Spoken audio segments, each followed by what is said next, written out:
turn in to where you exit at the bottom of this hill where you're still turning, like it flattens out where you get flattens out and then goes uphill slightly, and you get lots of grip right there, and then you lose it because you're no longer compressed into the ground and you're still turning.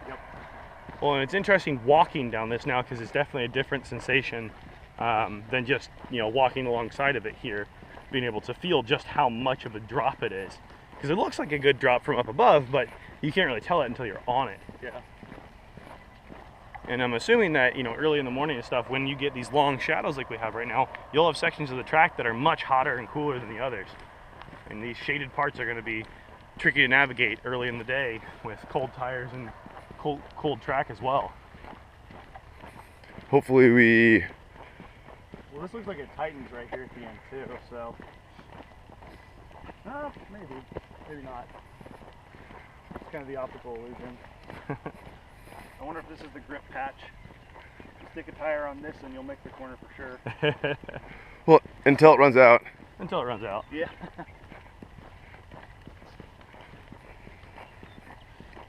At least you do have a good amount of ability to track outwards. And unless you early apex, so then you kind of point towards these signs like Lucky California. Yeah, you don't want to go up that. That'd be bad.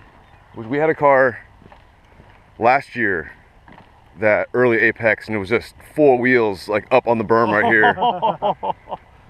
I mean, that just sounds like there needs to be a track change. Just concrete up a little bit of a half pipe and get cars on a mini Daytona banking coming out of this corner. We already have a track that has a half pipe in it though. True. ORP with 14 degrees banking both directions. That's back honestly to back. One of my favorite complexes of corners on any track I've ever been on. So as we get to maybe one of the boring sections of this track, the kind of the backstretch uphill where you're just going up this hill where not a lot of elevation change, not really interesting turns, nothing like that.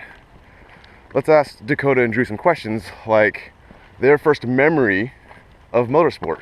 What got you into motorsports? Like, what's the first motorsport thing that you can remember? Oh, I mean, I remember watching Formula One and NASCAR back when I was a little kid on TV. That was always so cool to see. Like, I remember early days of, I guess it wasn't early days for Michael Schumacher, but I remember, late 90s Michael Schumacher and Formula One, early 2000s. That was kind of my foray into motorsport. And then as an adult, good friend of mine, George, he invited me out to a track day at PIR, and that was the first time I ever got to go on track. Was in his Evo 8 at the time during a NASA track day with a bunch of the guys from AR, Eddie. A lot of those guys were all there, and so that's kind of the first time I ever got to go on track. And I was like, wow, I got to do this. This seems like a lot of fun. Oh yeah. Drew? Track day within like a year of that. Oh yeah. Was my first track day. It was so much fun. So for me, I would have to say it was the monster truck events way back in the 90s. I mean, they are pretty loud. Well, I mean, there's always the joke of, the ads that were on TV is like, Sunday, Sunday, Sunday. You pay for the whole seat, but you're only gonna need the edge. Children's tickets are just $5, kind of thing. Yeah. And parents took me to a couple monster truck shows when I was a kid, and I think that's what really got me into cars as a whole. And the funny thing was that they'd have the monster trucks come out, and then between sessions, if you will, they'd have like the little tiny trucks come out, like tiny compared to a monster truck. And they do like a little whoops course and race, and I was always more fascinated in those than the monster trucks. And then that kind of spawned a general love of cars, if you will, growing up. And then my first time on track, that wasn't a question. Dak just wanted to also throw in first time on track. The second question is first race that you remember. First race that I remember. Doesn't have to be a car race. First time you raced. First time I raced. Yeah, so you raced something. I mean, that probably would have been as a little kid. My family was big in track and field, and so I, as a little kid, went to little all-comers meets in Eugene, Oregon. So you were one of the little toddlers Hayward racing? Field. Yeah, I was one of the little toddlers racing the 50 meter dash. But I mean, between athletics and motorsport, racing's kind of always been in my family and in my blood. So it's one of those things where it's always been that level of competitiveness. Has always kind of been there. First time on track / first race? So for me, I will say my first actual automotive race. 11 years ago, I started racing with number 55 Team Pontiacs, and I remember it plain as day. My first session, leaving the pits in our Vero GT race car, and my first session, I don't remember particularly enjoying it. Like, it was, I went out, I got used to the car, I got used to the track, I came in, and I kind of sat there and was like, I don't know if I really enjoyed it. And then my second stint came up, and I absolutely loved it at that point, you know? It's almost like you had to get the first time jitters out of your session, but, you know, that was kind of when the bug bit, and I was thinking to myself, man, where do you go from here? And well, down a very deep rabbit hole is where you go. 10 years of endurance racing later, and here I am. I'd love to get my opportunity to actually race with Lucky Dog. I haven't actually raced wheel to wheel before. We're gonna have to change that at some point. I know, I do a lot of track days and stuff, but obviously it doesn't compare. The only downside that I see is we can't stick you both in the same car the same weekend at Lucky Dog. Because no one gets any photos. We'll get a lot less photos of great quality, so. Gotta have some good promotion materials. So, when I finish my Corvette race car for Lucky Dog. Perfect. Either one of you, at any time that you guys are at a weekend where the car's at, you guys can jump in and take a session in it. Sounds like I might need to go get myself fitted for a race suit. I was gonna say we're gonna have to pay for a second check bag now. I know. Gonna bring a full set of race. Put our helmets and race gear and stuff in there. You need to upgrade the rental car just to be able to fit all the luggage. Oh geez. So, we barely have enough room as is to get everything. Yeah, traveling as a photographer is quite the challenge because you have so many electronics. You go through security like, all right, anything larger than a phone needs to come out. And I'm like, oh, that's everything. I have a lot of electronics. I don't know if you want me to hold up the line for the next 6 hours unpacking all of this. Thankfully, it's never been too much of a problem except for one time flying through Sacramento. For whatever reason, our domestic flight was taking off out of the international terminal. And the person at the security checkpoint said, you know, because I asked her, I was like, hey, you know, do I need to take all the cameras out? She's like, yes, everything in its own bin. So all 6 of my lenses, both of my camera bodies, my phone, my laptop, all had their own bin, then my bags, then my shoes, and my belt. I held up the line for about a good 15-20 minutes. After that, they've never asked me since. You got flagged in the system. Yeah. TSA's like, yeah, don't have him unpack his bag. He has like a million things to unpack. Yes. Another large curb. This one's really fun because we'll park up out on the outside of the corner here and shoot up turns 7, 8, 9 here. And it's fun watching them hit this curb because it will unsettle the car completely. So you'll get some huge fishtails out through this corner as they upset themselves on this curb. So they do it to themselves. Try to get power down for this straightaway here, and your higher horsepower cars, especially on cold tires, they'll light up the rears. They'll get out all sideways. A friend of ours, Justin, was driving a Volvo last year. Got real sideways, full lock one direction, fishtail full lock back the other. It was very entertaining. I mean, this part of the track looks really, really old. Like, all you have is the big granules left of the. Yep. So it's real rough. Probably two tires up really a lot. And if you watch the NASCAR racing here, this is where they get real loose as well. This is just a real slippery section of the track. Well, I mean, they have horsepower too. True. True. Stock 1.6 Miata, not so much a problem. Although we are starting to get cars in Lucky Dog that probably approach some of like the like Winston West and some of the lower ARCA team car power wise. Yeah, and I say probably you got a lot of cars that are kind of in that 300 horsepower range. Oh, I mean, I think one of the cars that is here is over 500 if they want it to be. Yeah, it just depends on your tune, yeah. And they were the fastest yesterday in qualifying by 3 seconds. So there's a lot of cars that can definitely drive faster than what they're restricted to in this series. But that's what makes the series so accessible and fun, to where you can have a 1.6 Miata with 40 horsepower out here, having a fun time, and not just having their doors blown completely off and having to drive in their mirrors the entire day. Well, I mean, in my mind, Class C cars, no matter how slow you make the Class A cars, if you have 3 classes and you're in the slowest class, you're gonna get your doors blown off. Yeah, I mean that's the nature of multi-class racing. We're Lucky Dog's trying to make the overall lap time, corner speeds, somewhat reasonable for people who have no idea what they're doing. Like, yeah, 'cause you want to keep the sport accessible for newcomers and first-time racers and stuff. Cause similar to where else can you get that level of first-time experience? Like Drew's first experience in not necessarily the fastest car, but not the slowest car, but having never raced before that, it sounds like he's pretty much overwhelmed with how awesome it was.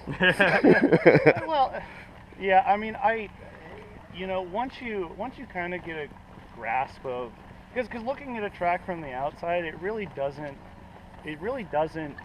give you the feeling of actually being on track, because you think, okay, I'm slower, I'll get out of everyone's way, and then you get to your first set of corners and you're like, okay, I'll pull wide and get out of your way, and immediately you're in the apex of the next corner, and so you're like, oh, what do I do? And so getting out on track and being able to kind of mentally figure those things out makes your next experience in the car that much better. But before that, you go into it, and it's kind of just a thing you have to deal with when it comes to being a first-time racer. And, yeah, Dak. Things you're gonna have to deal with. Well, now, Drew, here's my question for you. Had you ever done any HPDE days or any track days prior to racing with Lucky Dog and wheel-to-wheel? I'd done autocross before, but I hadn't done any wheel-to-wheel. I say that as someone who autocrossed for multiple years.